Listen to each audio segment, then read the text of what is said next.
Hi, I'm Bill Bradley. Join me for a recent excerpt of American Voices.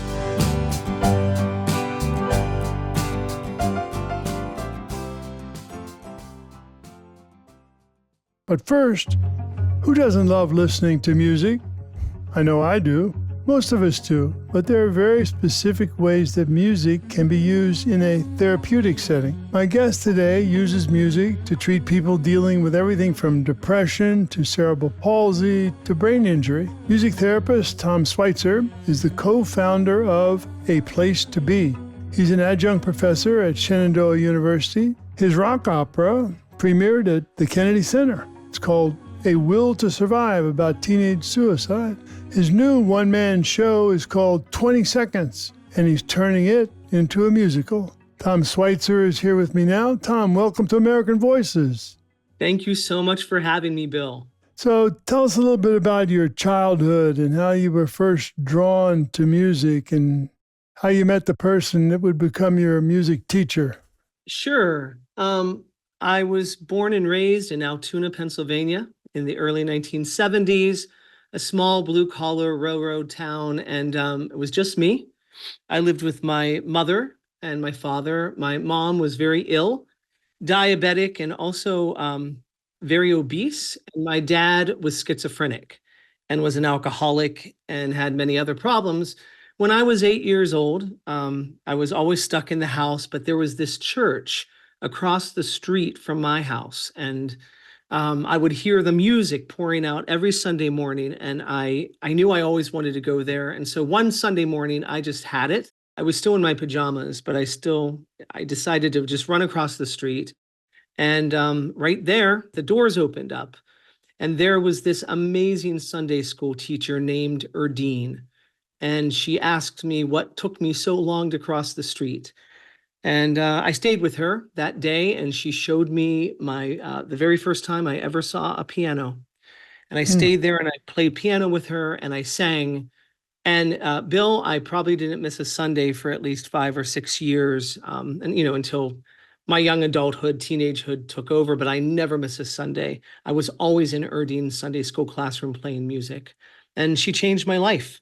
She opened my heart and my eyes to music, and it really saved me. And you needed to be saved from a very difficult family situation, right? I mean, your father was abusive, we would say. Very abusive, more mentally abusive than anything. He was paranoid schizophrenic, so he had voices in his head. He had a big fight with God and the devil constantly, and I heard it out loud when I was a child. My mother was very ill. She died of obesity later in my life. I was still a child, but she was just very sick, and so she didn't have much energy, and she was also abused by my father. So the church, the music, it all became my sanctuary, my refuge. It was a place that I could go and really, feel safe and feel heard, feel seen, and feel loved. And your father would, when we say abusive, I mean, he would hit you or? Yeah, it was more verbal. He hit my mom. And also, and this did end up in my one-man show, my father also killed my pets. So one time, goodness.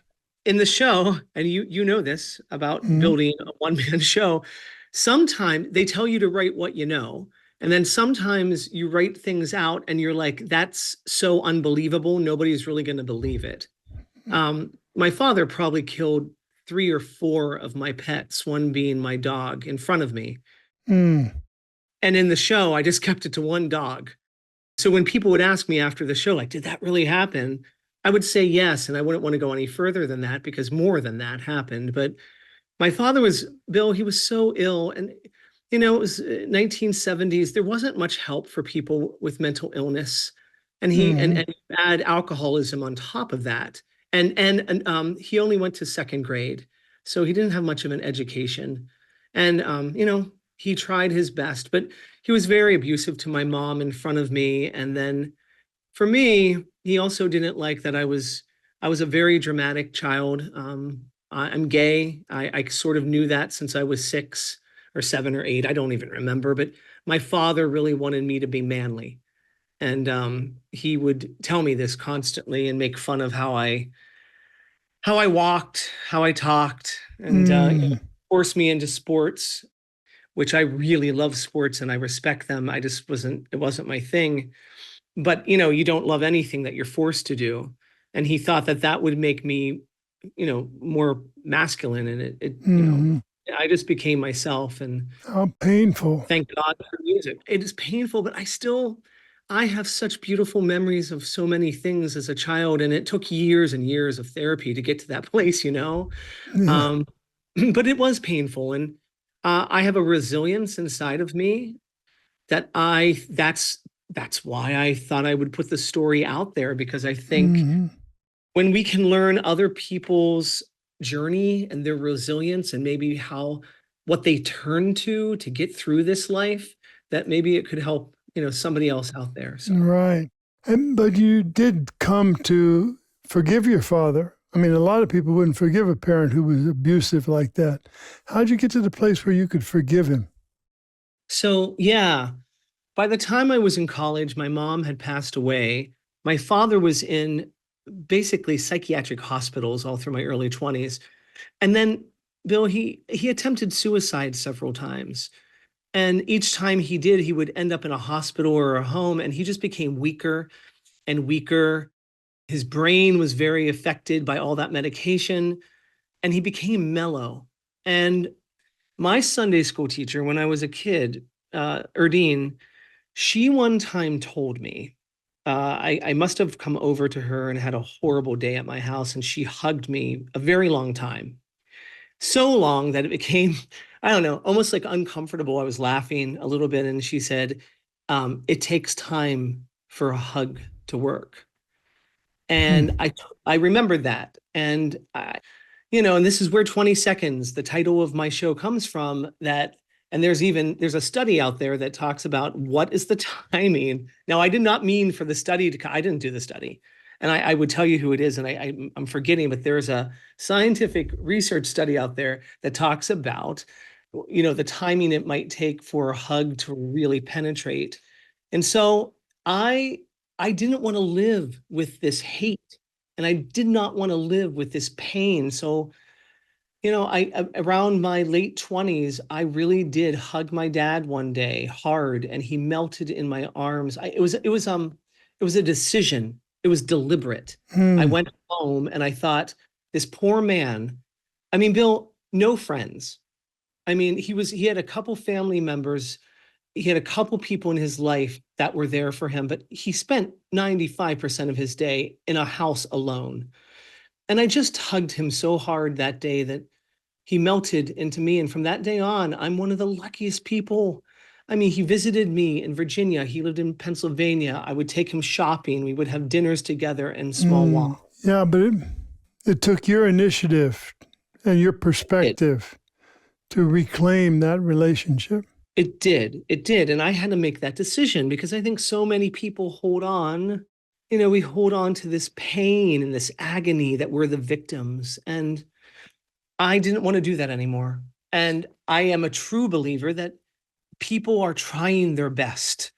My father was tortured as a child. When I finally got to hear what his childhood was like, he only got so far in life himself, and he did not know what to do with me. That doesn't mean that he didn't love me. Well, tell us about that music teacher and how music helped you as a kid.